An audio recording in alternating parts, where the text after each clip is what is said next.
CCTV Camera World is proud to provide support for products purchased from our website.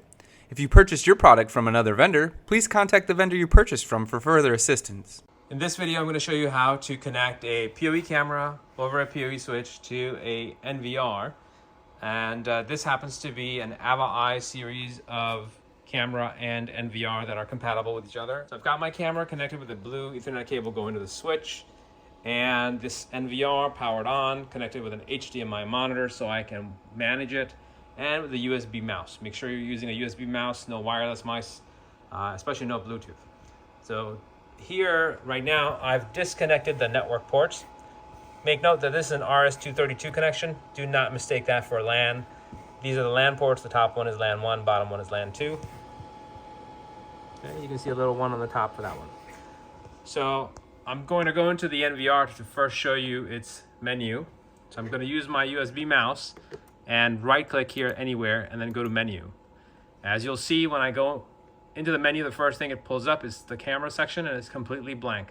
That's because I don't have my NIC connected. My network is not connected. So now I'm going to connect that. So again, look, no camera is being detected because it's not connected to the network.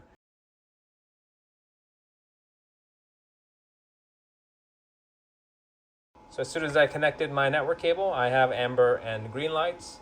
And if you follow along and go back to your monitor, use your mouse and then hit the refresh button here, it should list cameras on the network.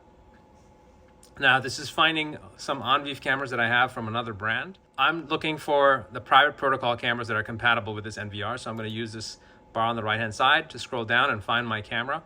I know what the IP address scheme is for my camera, so it is this 192.168.1.108. All I have to do is just hit a plus sign and add it. But before I do that, there's one more thing I need to show you.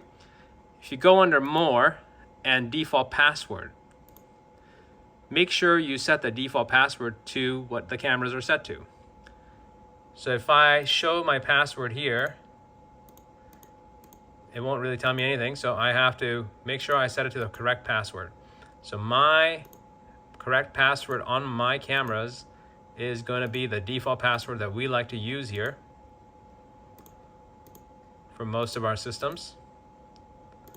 For the AvaEye, it's so.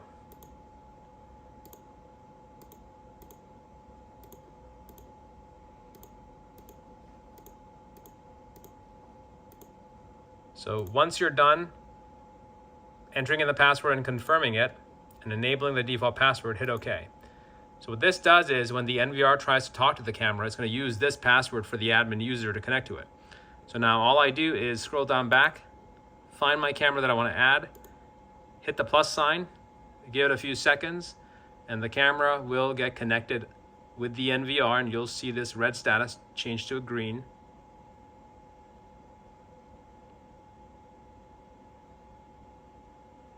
And it did. And when I right click out, I'll see that camera connected to the NVR. That's how you connect a PoE camera to an NVR for the AvaEye series of products.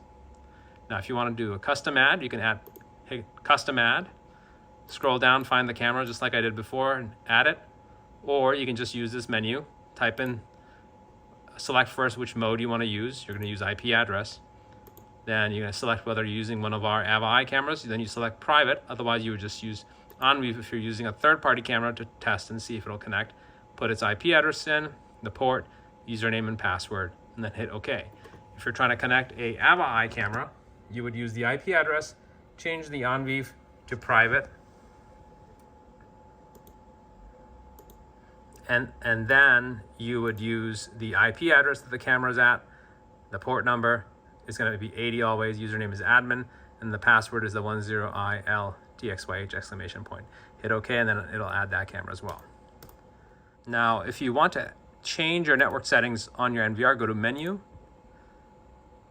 go to System, go to Network, and then here you can use a drop-down to toggle between NIC 1 and NIC 2, and then you can set the IP address, the gateway, the DNS, or you can enable DHCP.